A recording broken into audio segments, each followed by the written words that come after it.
For me, and I can only speak for me, and I hate when I'm watching comedians in interviews or on a documentary or something, and they're like, what you need to do is you go to a coffee shop an hour a day, you just write, and like that doesn't work for everybody.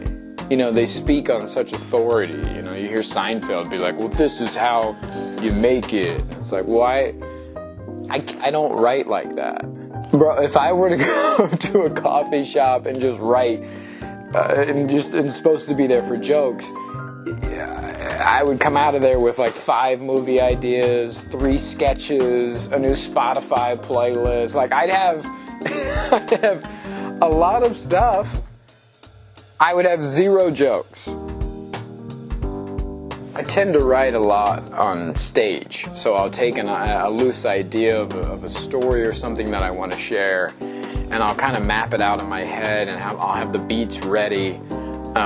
You know, maybe I've told this story in conversation, or maybe it's a story that just happened and it's fresh, and I'll take it up and I'll run it on stage and flush it out there. And then I'll write it down. Then I'll write down the bullet points. I never write word for word the joke or the story, which is probably not a great idea. Like, don't. Now that I've said that out loud, like, don't do that. You should write down everything word for word. I lose jokes all the time. I think the best example is a few years ago, I was in Seattle.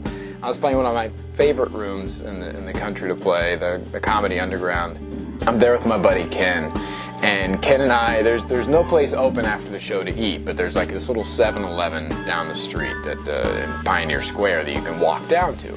The problem is, it's usually like 1 in the morning, and it's just, it's downtown Seattle.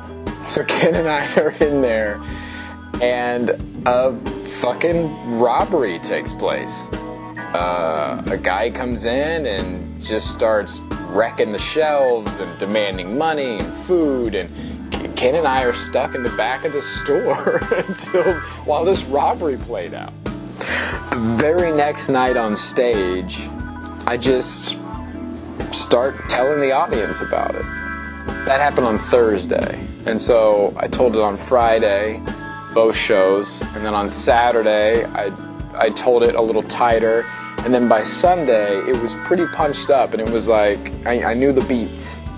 And then flash forward a year later, and it's the opening story on my 1-hour special. And this guy decides this is the perfect time to rob the store. So he starts gathering as much as he can off the shelves, his football tucks underneath, and he runs for the front door. And Ken and I are like, yo, what the fuck? Right? The cashier working's not having it. He dives over top the counter, grabs the guy up, slams against the front door. Give me back my shit, give me back my shit, give me back my shit. And this guy says the most prolific thing I've ever heard in my life, right? He's all caught up and he's like, hey man, hey, this ain't your shit.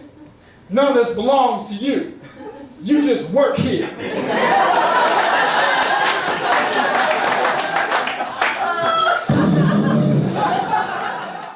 What I'm getting at is starting from scratch for me is going to be harder, because I'm taking just these ideas that have lived in my head, and I'm just gonna see how they go. I don't recommend that. It's real dumb.